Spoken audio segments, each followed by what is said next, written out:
Duck duck duck దించాడు బాక్కు. ఒక్కొక్కడికి దించాడు, అభిమానులకు కాదు ట్రోలర్స్కి దించాడు. ఎవరైతే ట్రోల్ చేద్దామని ప్రయత్నం చేశారో దబిడి దిబిడి సాంగ్ చూసిన తర్వాత వాళ్ళకు దించాడు బాకు.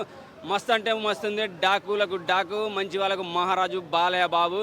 జై బాలయ్య అనే నినాదాలు ఇంటిగా నుంచి ఎలా బయలుదేరి థియేటర్ దాకా వచ్చారో థియేటర్ నుంచి ఇంటికి పోయే వరకు కూడా వినపడుతూనే ఉంటాయి. దారిలో పోతుంటే కూడా వినపడతాయి. మీ దగ్గర ఉన్న ప్రతి థియేటర్లో చూడండి. సినిమాకి హైలైట్స్ బాలయ్య బాబు యాక్షన్ సన్నివేశాలు అయితే, అలాగే బాలయ్య బాబుతో పాపతో వచ్చే సెంటిమెంట్ సన్నివేశాలు, ఎమోషన్ సన్నివేశాలు, అలాగే తమ్ముడు తమ నిజంగా బాలయ్య బాబుని చూస్తే మందు అంటే మ్యాన్షన్ ఉంటుంది, ఆ మందు తాగినంత కిక్ వస్తుందేమో, సూపర్గా అనిపించేస్తుంది. ఒకసారి మందు బాటలు కూడా వేసేస్తాడు.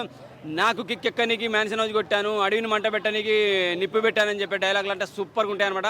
అలాగే నా అడ్డా రాయలసీమ అడ్డా అని చెప్పేసి చెప్పేతాడు, మస్తు ఉంటాయి. మీరు చదువులో మాస్టర్ చేశారేమో, నేను మర్డర్ చేయడంలో మాస్టర్ చేశానని డైలాగులు థియేటర్లో వస్తుంటే బాలయ్య బాబు, అది బాలయ్య బాబుకు మాత్రమే సాధ్యం అనమాట. ఆయన కొడుతుంటే బీజం ఉన్న బీజం కదా, రచ్చ రచ్చ అనమాట. అప్పుడెప్పుడు అఖండాలు కొట్టినప్పుడు అమెరికాలో బాక్సులు బద్దలేన్నారుగా, ఈసారి కూడా అదే సిచ్యువేషన్ జరిగిందనమాట. థియేటర్లో అంటే ఒక్కొక్క ఆపరేటర్ ఒక్కొక్క టైప్లో చేస్తాడేమో, కొంతమంది కనిపించచ్చు. మేము స్క్రీన్ 5లో చూసినాము, రచ్చ రచ్చ అనిపించింది అనమాట. ఎక్కడ సౌండ్ తగ్గలేదు, ఎవరు భయపడలేదు, థియేటర్ యాజమాన్యం కూడా భయపడలేదు, కావాల్సినంత వదిలిపెట్టించారనమాట. చెప్తున్నాగా తమ్ముడు తమ్మనికి బాలయ్య బాబుని చూస్తే కిక్ వస్తుంది, మందు తాగిన కిక్ వస్తుంది, మ్యాన్షన్ హౌస్ తాగిన కిక్ వస్తుంది అనమాట. అంత బాగా అనిపించింది. సంక్రాంతి విన్నర్ ఎవడా అంటే ఖచ్చితంగా బాలయ్య బాబు అని చెప్తా. డాకులకు డాకు ఎవడా అంటే బాలయ్య బాబు అని చెప్తా. మంచి వాళ్ళకు మహారాజు ఎవడా అంటే బాలయ్య బాబు అని చెప్తా. సినిమా ఎట్టుందంటే దబిడి దిబిడే సూపర్గా ఉంది. జై బాలయ్య. రేపు సంక్రాంతికి వస్తున్న మూవీ ఉంది, అది ఫ్యామిలీ మూవీ కదా, దాన్ని తట్టుకొని ఈ సినిమా కలెక్షన్స్ కొట్టే అవకాశం. బాలయ్య బాబు ఖచ్చితంగా కొడతాడు. బాలయ్య బాబుకి ఆ సత్తా ఉన్నది. ఎందుకంటే మాసు కింది నుంచి 6 ఏళ్ళ నుంచి 60 ఏళ్ళ వరకు చూసే సత్తా ఈ సినిమాలో కనబడింది. ఫ్యామిలీ ఎమోషన్స్ ఉన్నాయి, చిన్నపిల్ల సెంటిమెంట్ ఉన్నది, అలాగే బాలయ్య బాబు గారు మాస్ ఎలివేషన్స్ ఉన్నాయి, ఆయన డైలాగులు ఉన్నాయి, ఖతర్నాక్ ఉన్నది. కాబట్టి బాలయ్య బాబు ఏ సినిమా వచ్చినా కానీ తగ్గది, వెనుకపోదు, అలాగే ఉంటాడు, కొట్టుకుంటూ వెళ్ళిపోతాడు. ఖచ్చితంగా సంక్రాంతి మొగుడు బాలయ్య బాబే. ఈసారి సంక్రాంతి అల్లుడు వెంకటేష్ మామ అవుతాడేమో.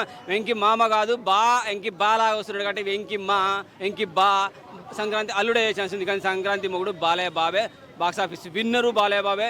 ఖచ్చితంగా జై బాలయ్య అనే నినాదాలు వినపడుతూనే ఉంటాయి ఈ సంవత్సరం మొత్తం. బాలకృష్ణ గారిని హ్యాండిల్ చేసేది కాదు, బోయపాటి గారు హ్యాండిల్ చేయగలిగేది ఒక్క బాలయ్య బాబునే. బాలయ్య బాబులు లాంటి హీరోలు అందరినీ హ్యాండిల్ చేయగలిగేది ఈయన బాబీ అనమాట. బాబీ అందరి హీరోల్ని హ్యాండిల్ చేయగలడు.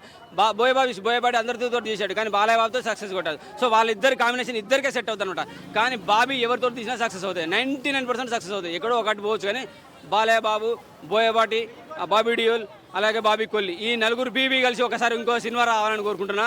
రచ్చ నలు దిక్కులు పిక్కటి వెళ్తుంది. ఎందుకంటే 4 బీలు కలుస్తున్నాయి కాబట్టి నలు దిక్కులు నార్త్ ఇండియా కాదు, నలు దిక్కులు ఇండియా, నలు దిక్కులు పిక్కటి వెళ్ళే సినిమాలు రావాలని కోరుకుంటున్నా. జై బాలయ్య, జై డాకు మహారాజ్. ఖచ్చితంగా, ఎందుకంటే ఈసారి బాగా ఎలివేషన్ బాగున్నది, సినిమా డైలాగ్స్ బాగున్నాయి, ఖతర్నాక్ అనిపించింది, ప్రతి సన్నివేశం బాగుంది. ఇలా ఫ్యామిలీతో పాటు మాసులు చూసే అవకాశాలు కూడా ఉన్నాయి. కాబట్టి ఖచ్చితంగా గేమ్ చేంజర్ మీద కొంచెం పడే అవకాశం ఉంది. ఎందుకంటే బాగా ట్రోల్ చేసేసారు గేమ్ చేంజర్, అది లేదు ఇది లేదని చెప్పి ఆ ఎఫెక్ట్ ఖచ్చితంగా గేమ్ చేంజర్ మీద పడే అవకాశాలు 100% కనబడుతున్నాయి బాబా.